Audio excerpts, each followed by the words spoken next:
đàn chim.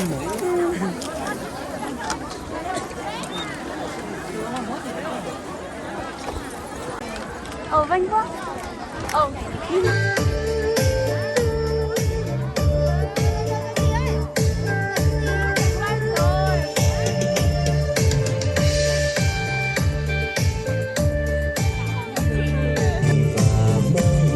Cánh cừ là tông đau sống thọ trời rơi đau tua công sung chia sống nó thọ trời rơi đau tuôn chỉ bay lũ sông chia bay mong lo kia mua lũ sông dài tàu tuôn gì thì sai bay mong lũ nành mong chia kia xí sầu thơ bay mong cỏ và mai muôn đau chua già rõ thông để chơi nhà la lúng trong xa ba tổ trong học nghề trong cao tua gió ý sầu lời chê những xa rõ tua chỉ hai trong cao với xanh lòi danh lúc chế muôn muôn khang câu mong trong trong câu mùa gió của hoa lo gió xin mùa kia chôn trong hai tia chỉ mong cha bỏ cờ mùng chi cá kia đã mong ly ra cho hai tia chỉ đà lâu xanh lo kia đi nên chia rồng đầu xua dây rò mong có mùa lũ sông trời trời đã tua công nó chia bé châu chỉ nhỏ tuổi giàu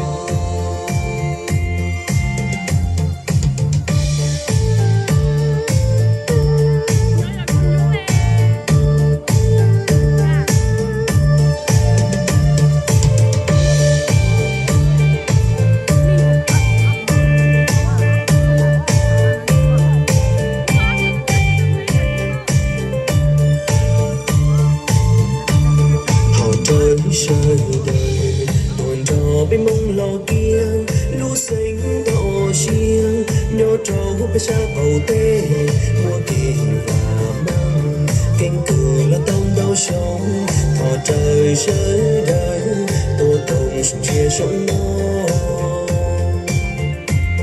thọ trời rơi đời tuần chỉ bay lũ sông chia bay mong lo kia mua lũ sông dài tàu tuần gì thì sai bay mong lũ nành mong chiếc kia xí sầu thơ bay mong cỏ và mai buồn đau chua già rõ thông để chơi nhà la lúng trong xa ba tổ trong học nghề trong cao tua gió ý sầu lời chê những xa rõ tua chỉ hai trong cao với xanh lòi danh lúc chế muôn muôn khang câu mong trong trong câu mùa gió của hoa lo gió xin mùa kia chôn trong hai tia chỉ mong cha bỏ cờ mùng chi cá kia đã mong ly ra cho hai tia chỉ đà lâu xanh lo kia đi nên chia rồng đầu xua dây rò mong có mùa lũ sông trời trời đã tua công nó chia bé châu chỉ nhỏ tuổi giàu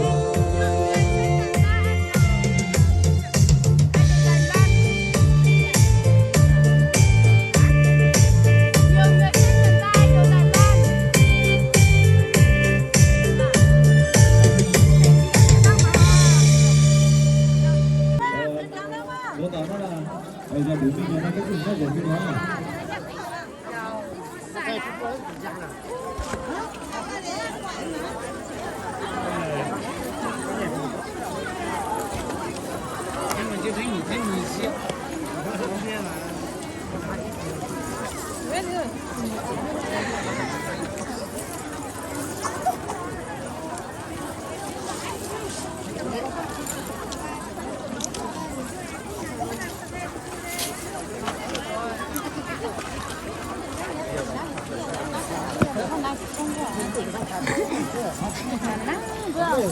Hả?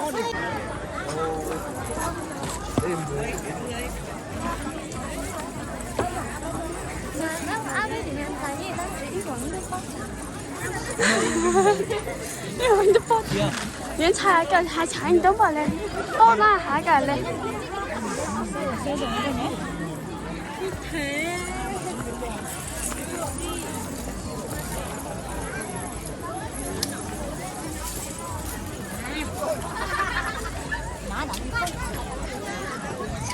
Có đường đi bên kia, là bên kia, ở bên kia rồi.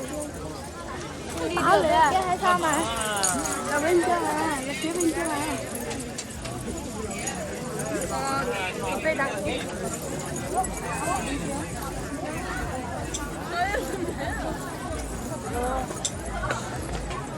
À, mình nhớ chưa?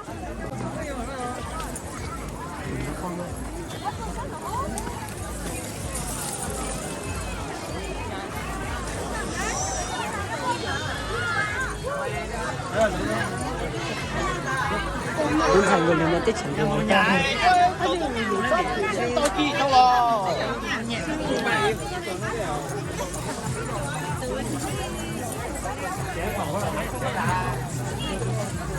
Wow, udah kan takut nama, coba takut sah, pak, mau itu, gua sih.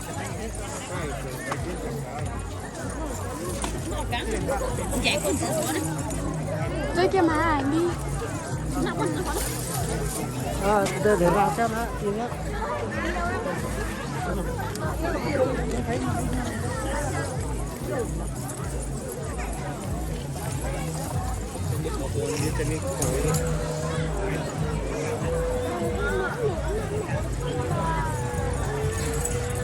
Như sao lạnh cơ?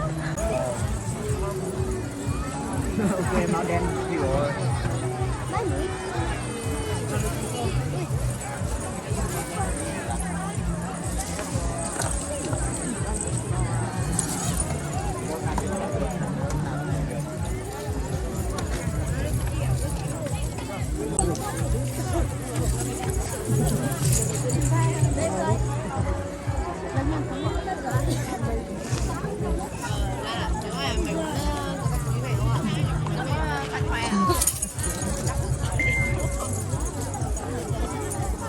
chỉ được tại nữa.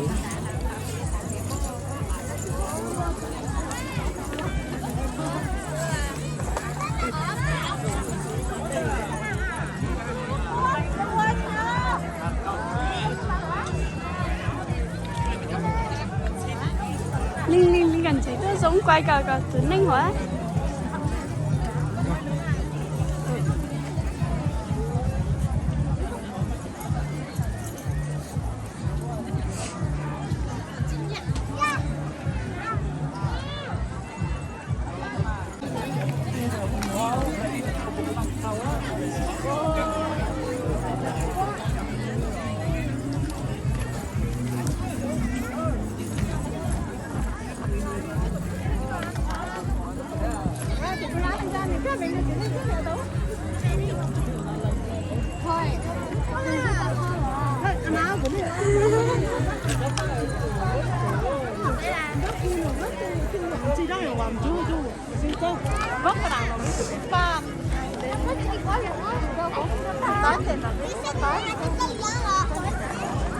Linh mới làm mới chìa khóa ý hẳn chào nàng tụi chú đi sửa cái sửa đó.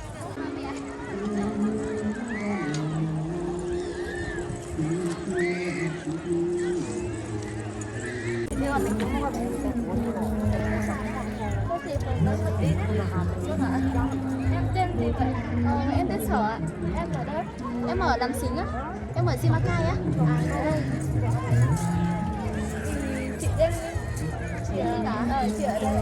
Chị là người đây à? Sao thế? Em ra cùng với ai? Em ra với chồng ạ. Thế à? Có chồng rồi à? Tại vì em mới đấy. Mình kéo với chị ạ. Đấy khi nào? Chắc cũng sắp 5 rồi ạ. Dạ em 205 ạ. Còn chị thì là bao nhiêu? Về đứa nào sao anh này? Chào á. Em vừa mới đi làm về, xong rồi bố mẹ nói chung là em không phải ăn Tết đâu, nhưng mà bố mẹ bắt về á, thế là về bị cáo luôn. Thật sự chán lắm. Em về trên Lào Cai. Dạ đúng rồi ạ. Ở gần không? Dạ. Lấy chồng gần. Gần ạ, trong làng luôn ạ. Thế ạ. Dạ trong làng luôn. Tại vì yêu cái thằng này yêu không được cưới á, không được lấy á, không có bị kéo đi lấy chồng. Tại vì em bị kéo nhiều lần quá, nên là không chống một phát được. Thế chồng em ra đây không? Cũng có ạ, nhưng mà ăn uống ở bên kia rồi chị. Thế à? Đâu? Dạ em chị.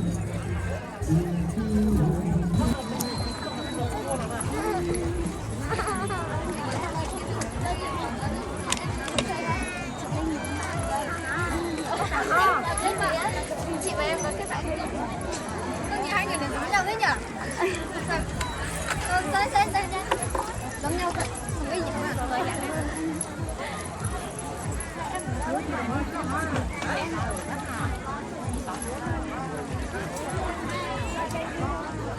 Có ạ, đông người vui ạ.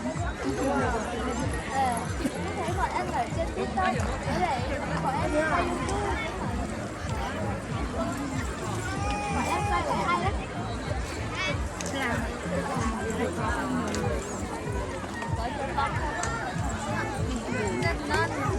Cao như này tất cả là 100 là mình chỉ tầm này thôi. Nhớ trời ơi. Chị cũng làm như các bạn.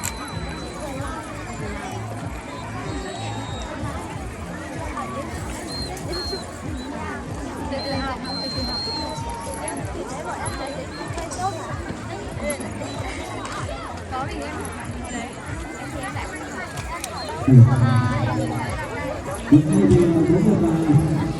Bố một bạn